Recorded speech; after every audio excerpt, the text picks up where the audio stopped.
माँ का अपने बेटे से अवैध संबंध, पति की 12वीं पर बेटे से संबंध बनाना और ये सब भुआ का देख लेना, फिर पंचायत का इस मामले में फैसला सुनाना, ये सब आपको एक कहानी की तरह लग रहा होगा, लेकिन ये घटना बिल्कुल सत्य है। ये वारदात है उत्तर प्रदेश के कानपुर की। आज के बढ़ते दौर में जैसे जैसे जॉइंट फैमिली खत्म होती जा रही है, वैसे वैसे रिश्तों का महत्व भी खत्म हो रहा है। आज की इस वारदात में कोई क्राइम नहीं हुआ, लेकिन इस घटना ने रिश्तों को शर्मसार किया है। ये कहानी है 55 साल के राजवीर की, जिसकी पत्नी की मौत साल 2008 में किसी बीमारी के कारण हो गई थी। उस समय राजवीर के बेटे की उम्र 14 साल थी। जब राजवीर की पत्नी की मौत हुई तो आस पड़ोस और रिश्तेदार ने राजवीर को दूसरी शादी करने की हिदायत दी। राजवीर साल 2012 में एक बार फिर से दूल्हा बनता है और शादी करता है।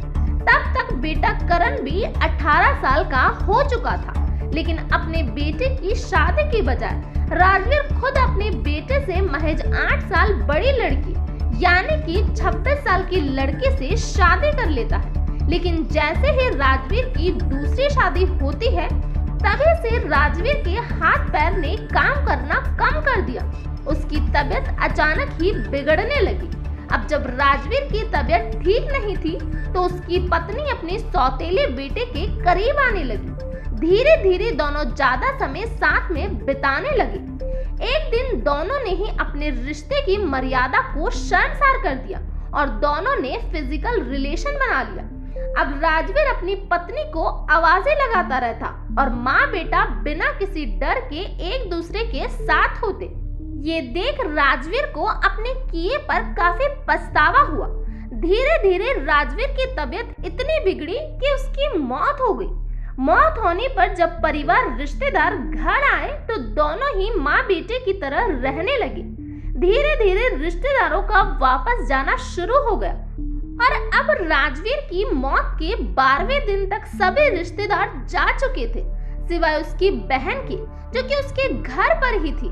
फिलहाल राजवीर को गुजरे हुए केवल 12 दिन ही हुए कि आधी रात को राजवीर की पत्नी और उसका सगा बेटा एक कमरे में संबंध बना रहे थे।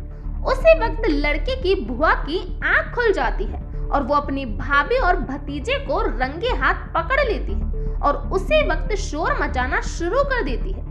लोगों की भीड़ लगती है और सुबह पंचायत की बैठक का इंतजार किया जाता है।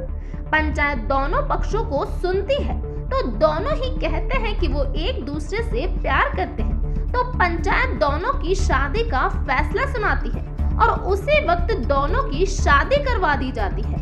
तो ये था पूरा मामला। इस घटना के बारे में आपका क्या कहना है, प्लीज कमेंट बॉक्स में बताइए। तो आज के लिए इतना ही। Thank you.